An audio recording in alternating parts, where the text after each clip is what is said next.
Bismillah wa salatu wa salamu ala rasulillah sallallahu alaihi wa sallam. Falënderimet I takojnë Allahut. Salavatet, selamet që dërgoj Muhammedit sallallahu alaihi wa sallam, familjes e tij, shokëve të tij dhe gjithë ata besimtarë të cilët e ndjekin rrugën e tij deri në ditën e fundit. Sonte inshallah do të flasim për disa shkaqe që e çojnë në devijim nga rruga e drejtë. Me thënë disa shkaqe të cilët na çojnë në devijim nga rruga e drejtë. Devijimi është një rrezik real. Pejgamberi sallallahu alaihi wasallam ka thënë, ka bë dua çdo herë, ka thënë më të vërtet zemrat janë në dorën e Allahut azza wa jall, ai I kthen apo I rrotullon siç don Allahu azza wa jall. Kjo tregon se udhëzimi është vetëm në dorën e Allahut azza wa jall, por njeriu duhet të ruhet nga shkaqet që të çojnë në devijim. Do të thonë duhet me pas kujdes. Me komporin çka po bën. Jo me deviju, se devijon vallahi mo kur nuk kthehesh në rrugën e Allahut azza wa jall. I kemi disa arsye, do me thonë se njeriu pse devijon. Arsyeja e parë është ignoranca ndaj fesë. Nuk ka njohuri që duhet, do me thonë, të mjaftueshme për me hec përpara, për atë arsye njeriu devijon. Një nga shkaqet më kryesore të devijimit është mosnjohja e fesë Allahut azza wa jall. Allahu azza wa jall po thot inna ma yakhsha Allah min ibadihi al-ulama inna Allah azizun ghafur. Në të vërtet nga robërit e tij Allahut I friksohen vetëm dietarët. Do të thonë njerëz të dijshëm, ata që e dinë Allahun, ata do të thonë ja kanë frikën Allahut azza wa jall. Allahu është vërtet I plot fuqishëm dhe falës. Pejgamberi sallallahu alaihi wasallam po thot men salaka tariqan yaltamisu fihi ilman sahhala Allahu lahu tariqan ila al-jannah. Pejgamberi sallallahu alaihi wasallam ka thënë kush e ndjek, kush e merr rrugën për të kërkuar dije, Allahu I lehtëson atij rrugën për në xhennet. Ibn Qayyim rahimahullah ka thënë ignoranca është rënja e çdo devijimi në mëkat. Do të thonë njeriu që nuk ka njohuri rreth fesë, nuk e din halalin, nuk e din haramin, nuk e njeh, do të thonë dinin e Allahut azza wa jall, ai bjen haram. Ndoshta I bie pishmanit më vonë, mirë po bëhet vonë. Ndoshta nuk mundet më me gjetë rrugën. Për këtë arsye, me mësu fenë e Allahut azza wa jall, me mësu halalin edhe haramin. Me mësu, do të thonë ato që na ka obliguar Allahu azza wa jall, edhe ato që na ka ndalu Allahu azza wa jall. E dyta është ndjekja e epsheve dhe pasioneve. Allah subhanahu wa ta'ala thot, a ke parë atë që e merr si Zot të vet epshin e tij. Do thonë ka marr për Zot epshin e vet. Do thonë disa njerëz për Zot e kanë marrë epshin e vet. Çka ti thot epshi vet? Halal, halal, haram, haram. Lejohet, ndalohet. Do me thonë, ati çka ja merr mendja, jo çka është e lejuar në fe, jo çka e ka lejuar Allahu, apo e ka lejuar pejgamberi apo e ka ndaluar Allahu, e ka ndaluar pejgamberi alayhis salam, mirë po e ka marrë për Zot epshin e vet. Epshi jam, egoja jam, po thot që kjo është e lejuar, edhe unë e bëj. Me thonë, kjo është, do me thonë, prej shkaqeve të devijimit. Kur njeriu ndjek dëshirat e veta në vend të argumenteve të shariatit, ai bjen në devijim. Pse? E kalon argumentin. Nuk I intereson ati argumenti, ati I intereson epshi vet. Pejgamberi sallallahu alaihi wasallam vezër na ka paralajmëruar për këto. Pejgamberi alayhis salam ka thënë ata që ishin para jush u shkatruan nga pyetjet të tepërta dhe mos pajtimet e tyre mes profetëve të Allahut azza wa jall. Me thënë kam pyet shumë pa lidhje, a lejohet, a nuk lejohet, a ban, a s'ban. Më mirë po ti, a lejohet, atër do të mu largu, nëse ka ndalesë. Nëse ka urdhëresë, atëherë duhet me bo. Ajo veç me pyet pa lidhje. Veç të pyes. Po ma keq është kështu. A bon? Po bon. A bon? S'bon. Atëherë nëse bon, bon e qëta. Po nëse s'bon, largoju asaj. Pse? Se qështu fillon devijimi. Imam Shafiu rahimullah ka thënë, njeriu nuk devijon derisa dëshirat e tij të bën gjykatës mbi mendjen dhe dijen e tij. Nuk ka mundësi njeri me deviju nëse pason argumentin, nëse pason Kur'anin edhe sunetin e pejgamberit sallallahu alaihi wasallam. Mirë, po nëse nuk e bën këto si gjykatës, do të thonë me ju kthy Kur'anit edhe sunetit apo thonjeve dietarëve, atëherë do të thonë e merr gjykatës mendjen e tij, thot Allah më mendja po ma merr çështu, edhe unë e bëj, sikur që po ndëgjojmë, do të thonë shumë njerëz tu deviju, do të thonë Allah mu po ma merr mendja, kush je ti? Çfarë faktori je ti, do të thonë se ti thu mu po ma merr mendja? As shkollë nuk ka, as dituri nuk ka, as nuk kam mësu të ne ai hoxh diku, do të thonë libër me marr me lexu, mirë po thot mu mendja s'po ma merr. Kush je ti? Që me ta marr mendja, po mos me ta marr mendja. Arsyeja e tretë vezër është shoqëria e keqe. Pejgamberi sallallahu alaihi wasallam ka thënë, njeriu është në thene shokut të tij. Do thënë, çfarë shoku ki, nëse është i udhëzuar, do thënë dije se edhe ti ke më qenë i udhëzuar. Po nëse nuk është i udhëzuar, dije se vallahi një ditë prej ditëve ki me deviju edhe ti. Edhe nëse falish namaz, edhe nëse i largosh haramit, po nëse ki shoqërinë e keqe, dije se edhe ti ki me deviju një ditë prej ditëve. Prandaj, secili prej jush le të shikoj se me kon ri. Me kon po rin. Ama po më akuzojnë. Po të akuzojnë se ti pa e lyp. Në kohën e Omerit radhiyallahu anhu, thuhet se është anku njoni. Ka thënë se po më akuzojnë çështu. Po ka thënë ti po rin me ta. Për atë arsye ti mos u ankotash. Mos thuj valla jo kështu. Jo. Ti po të akuzojnë, nëse ti për shkak po të akuzon dikush se po pi duhan, atëherë ti do të më pranu. Pse? Po ti po ri me duhanxhit, edhe të akuzojnë njerëzit që po pin duhan. Po ri me drogerasht, atëherë do të thënë nëse të akuzojnë, dije se nuk e kanë keq. Pse? Po ata kanë pa diçka. Pse për shkak për dikon tjetër nuk po thojnë?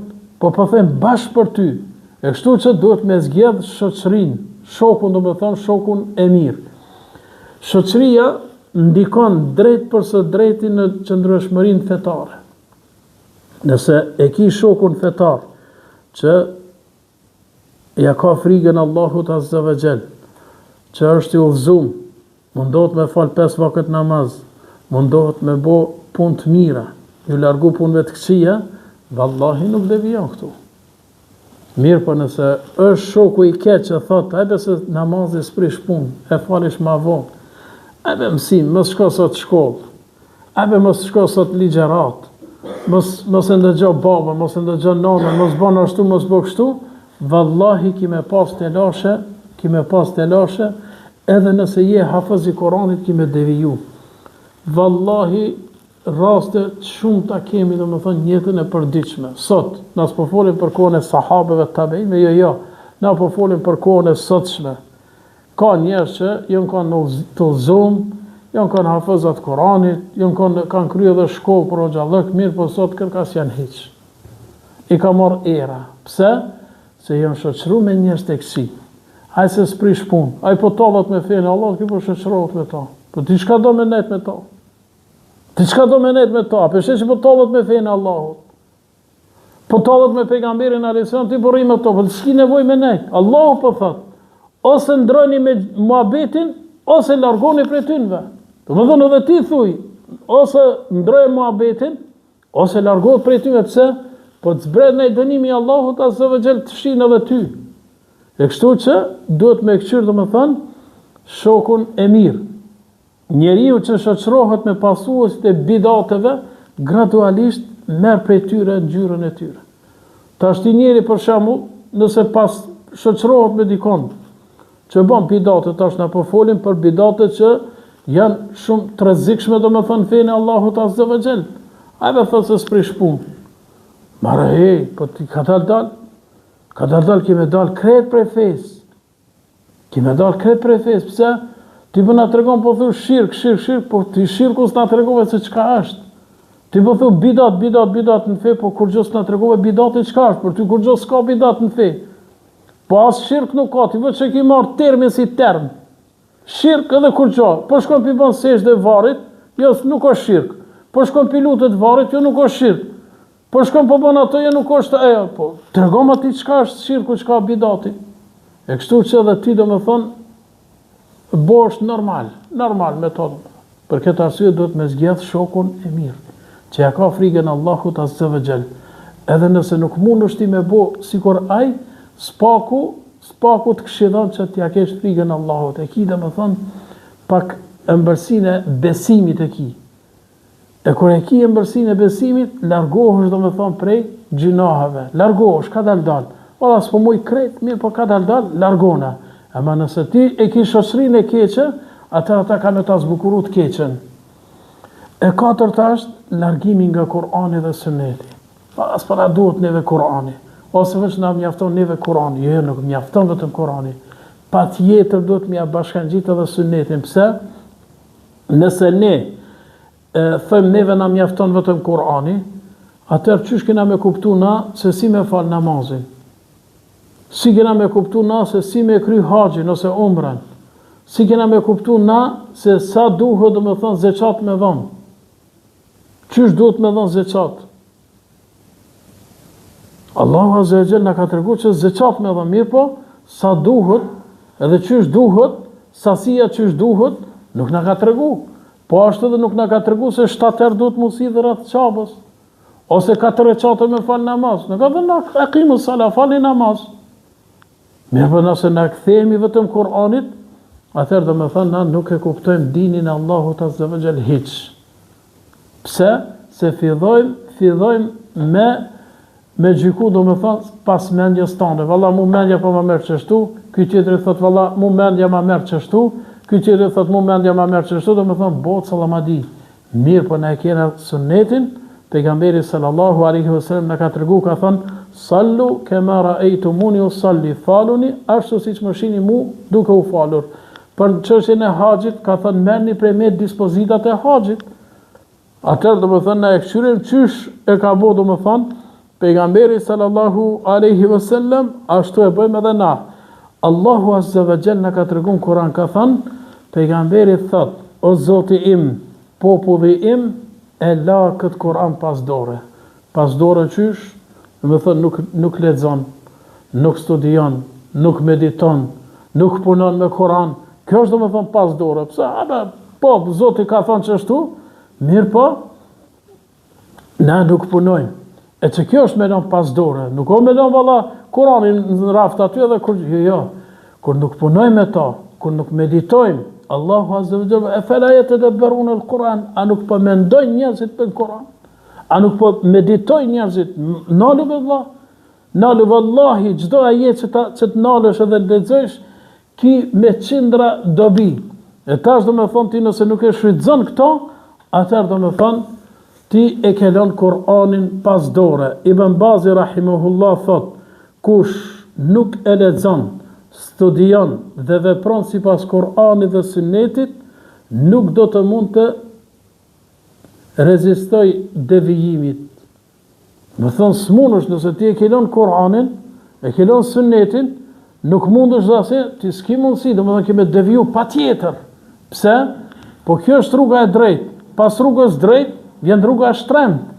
Do me thonë se ti nuk ju ke përmbajt Kur'anit as Sunetit, do me thonë se ti ki me deviju. Nëse jo sot, nesër ki me deviju. Mas nesër ki me deviju, nuk o pa tjetër minjarë sot.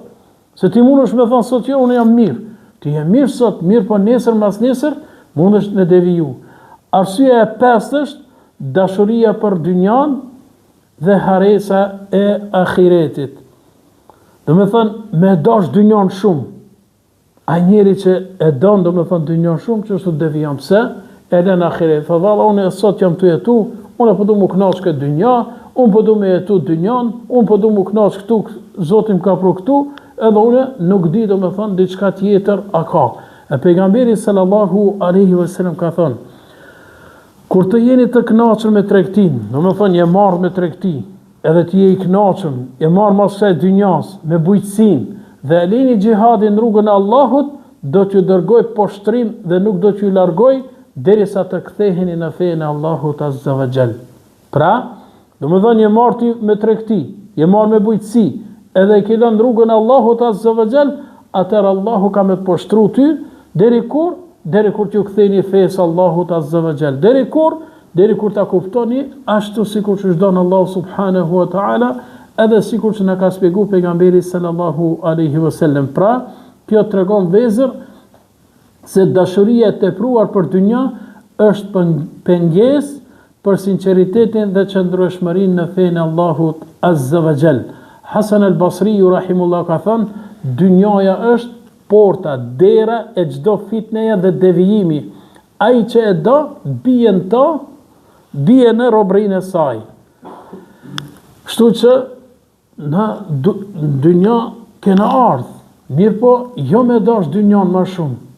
Ne e dojmë Allahun azza wa jall më shumë, ne e dojmë dinin Allahut azza wa jall më shumë. Ne duhet më mundu, do më thonë pse, se ne sot jemi, ndoshta nesër nuk jemi. Atëherë, të ruajmë vetë dhe familjet tona nga shkaqet e devijimit, të kërkojmë çdo ditë udhëzim nga Allahu azza wa jall, siç e themi çdo rekat. Suratul Fatiha na udhëzon në rrugën e drejtë. A bëjmë dua çdo herë, çdo namaz, ihdina siratal mustaqim, na udhëzon në rrugën e drejtë. Do thonë ti pe lut Allahun azza wa jall çdo namaz që Allahu azza wa jall me të udhëzu. E ti kur thot dikush Allahu të udhëzof, mos me të atri, pse? Po ti vetë tu bë dua te Allahu që me të udhëzu në rrugën e drejtë. Atëherë ti thuj amin. O Zot, pranoj këtë lutje, pse? Po na nuk e dim. Na sot jemi në rrugën e drejtë, ndoshta nesër shtramohemi, nesër devijojmë. Për këtë pejgamberi alayhis salam fillim na tham se ka bë dua, ya muqallibal qulub, thabbit qalbi ala dinik. O ti që i rrotullon zemrat, forco ma zemrën tëme ka feja jote. Pejgamberi sallallahu alaihi wasallam shpeshherë ka bë këtë dua. O ti që i kthen zemrat, forcoje zemrën time në fen tënde. Kështu do të thonë ka ardhur në hadith. Atëherë Allahu na bëf për atyre që dëgjojnë fjalën dhe ndjekin më të mirën prej saj. Allahu na ruajt nga devijimi, na forcoft në Islam dhe na bashkoft në xhenetin e përjetshëm. أقول قولي هذا وأستغفر الله لي ولكم والحمد لله رب العالمين.